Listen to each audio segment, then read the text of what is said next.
Wow, Shakur Stevenson really putting pressure on Oscar Valdez. Says he's ran long enough. He need to stop ducking and just face the music. We're going to talk about that. What up, Fight World? It's your boy Ego, and I'm back with some more boxing. Listen, I don't know how you found my video, but somehow, some way, you made it. You've arrived at the content. Help others. Reach one, teach one. All you have to do is throw a like on the video. If you enjoy the content, it's free, simple, it's quick, and it helps encourage others so they see the content. Now, Shakur Stevenson is really putting a lot of pressure on Oscar Valdez. After a triumphant performance where he looked sensational, spicy, ring IQ, jab, footwork, offense, defense, he looked like he left the fight untouched, unscathed. Very sharp tour de force performance from Shakur Stevenson. Now he was on a ESPN show, and I want to take a listen to what was stated in that show. Roll the clip. I feel like with this fight, it just was a better opponent than everybody expected it to be a harder fight than it was. And we didn't prepare for a hard fight. We prepared to dominate, and that's what we do. So I want to take off my glasses as I ask this question. So let me get this right. You've gone 43 consecutive rounds without a human being landing a punch against you. That's immaculate defense. Like, did y'all just hear that? He says you went 43 consecutive rounds in a row without someone being able to hit you and land a punch. So statistically, I guess they pulled up that fact. That's insane. But I told you guys in my observation that Shakur's defense is crazy. People are having a difficulty hitting him. He has somewhat of a crazy presence where guys, you know, I seen Jamel Herring, he was kind of freezing up in there. So the ring IQ, you know what actually really impressed me about Shakur? Outside of the obvious, the jab, the ring IQ, and the totality of the performance, his speed, his hand speed, like you could hear the swiftness of the punches, and they sound crispy. But that's impressive that he's went 43 rounds, I believe they said it was, and nobody's been able to touch the kid. Shows you this is what gives you staying power in boxing. right. You've gone 43 consecutive rounds without a human being landing a punch against you. That's immaculate defense. Like, how have you gotten to the point as a fighter where you're basically unhittable? I study the game. Like, I really sit and watch boxing all day. I watch fighters like Canelo, Whitaker. I watch Floyd Mayweather. I watch Andre Ward. And I get to see how they use their defense and they use their offense. And I pick up on certain things at the end of the day. And I got a great reaction. And all that comes into play when I fight. So at the end of the day, we in the gym, we working, and we work on these things, and it show up on fight night. Now, this is very ironic that in my talk about Shakur Stevenson on my live earlier, I told you, one of the things is, if you notice, everybody he listed, one of them is no longer here, Pernell Whitaker, rest in peace. And then the other people he said was Floyd Mayweather and Andre Ward. Notice they're from a different generation. He's extremely young, but he's looking at the throwback fighters from a previous generation. And to be honest, a lot of people don't put this into perspective, but there's a lot that some of these new trainers don't know and haven't been taught. So if you don't know and you don't seek the knowledge, then how are you going to train your fighter? So you have to respect and admire the forefathers and the OGs of the game, because there's a lot of information. Like, if you've watch Pernell Whitaker versus De La Hoya. De La Hoya is a gold medalist, and he's punching like crazy trying to hit Pernell Whitaker. And Pernell was just, and it looked like he was playing around in there like it was nothing. And you got to look at the great fighters like that, you know, like Kawhi Muhammad. I mean, these guys are right there. See, people think to not be hittable, you got to move a lot. You know, you got to do a bunch of moving and stuff like that. But there's guys that they'll show you that's not even necessarily your reaction time, like Shakur said, your ring IQ and your upper body movement, that alone will be enough. Like I said, look up Dwight Mohammed Kwai. Very hard. There's a fight where he's right.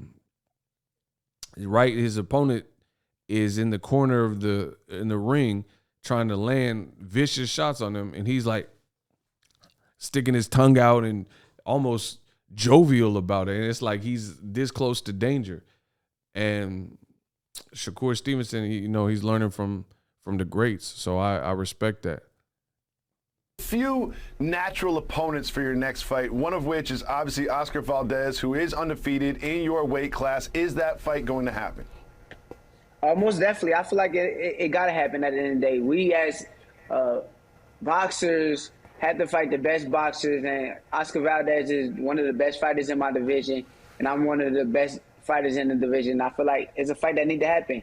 I feel like that it need to happen next, and I think Valdez need to stop running. That's all I feel like. I feel like he's running, he's ducking, and I don't feel like he can keep running no more. So he said Valdez is running and ducking, and the walls are closing in, which is what I told you.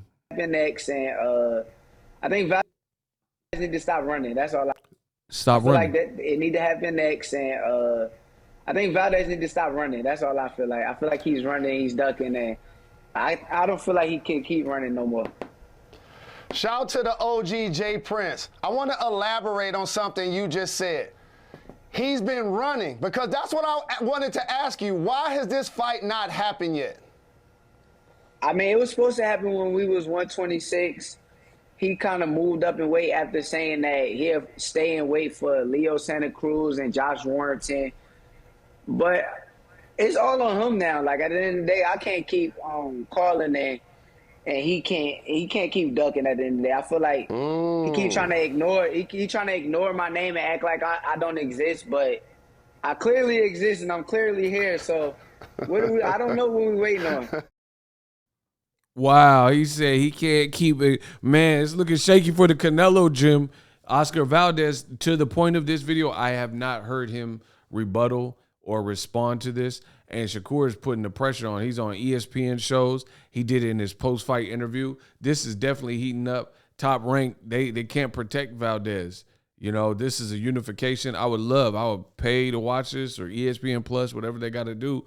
I need to see this fight. It's that simple. And Shakur said this post-fight, there's only one fight left at the end of the day. Oscar can't keep ducking. 130-pound division needs to unify, so let's get it. So I need Shakur to keep putting the pressure on. The fans got your back. This is what fans got to demand, because they're trying to distract you with talk of Shakur and Tank Davis and all that. No, we're not getting distracted, because that already has its own obstacles, not in the same weight class. These are two top-ranked fighters. They both have belts. It's a unification, and Shakur is on his line, pressing his line again, like he did at featherweight. Let me see if he said anything. No. October 14th, so no. You see, look, he holding his belt. They got to fight, man. It is what it is. And this was a fight we should have got at featherweight, 126. Now we can get at 130. Still makes sense. Valdez got power. He has an aggressive style. He has one of the craziest knockouts this year with, even though some people are going to say it's questionable with what happened later this year when he failed and he blamed it on herbal tea. But nonetheless, when he fought Berchelt, it was a vicious knockout. Vicious knockout. So I can't wait to see what Canelo's gym and Oscar Valdez have to say. They build a statue for Oscar Valdez. So if you're getting statues and stuff, then they usually build statues for warriors and, inspirational beings like Mike Tyson and Rocky Balboa. So I feel like Valdez has to do it the warrior way. And Shakur just told you, he said he can keep acting like I don't exist, but I'm here and I'm not going nowhere. And Shakur's coming off of the best performance of his career. So they got to make this happen, people. And the fans should all pressure for it. Drop your thoughts in the comment section. Shakur, I like his attitude. I mean, he could just rest, like, oh, I got a million plus beating Jamel Herring. I'm about to have a kid, and he's not content. And that's the sign, an early sign of greatness, where you feel like you have more work to do. Shout out to Shakur. I love the attitude, real boxer. Drop your thoughts in the comment section. Subscribe if you like the content. And I'm out. Are you tired of your YouTube videos not getting any views? Well, consider TubeBuddy. I've used TubeBuddy for years to scale up my YouTube channel. Now we're sitting over 200,000 subscribers. TubeBuddy is a browser extension that offers a ton of built-in productivity and time-saving services to take your channel to the next level. Use my link in the description to get started with TubeBuddy and level up your channel faster.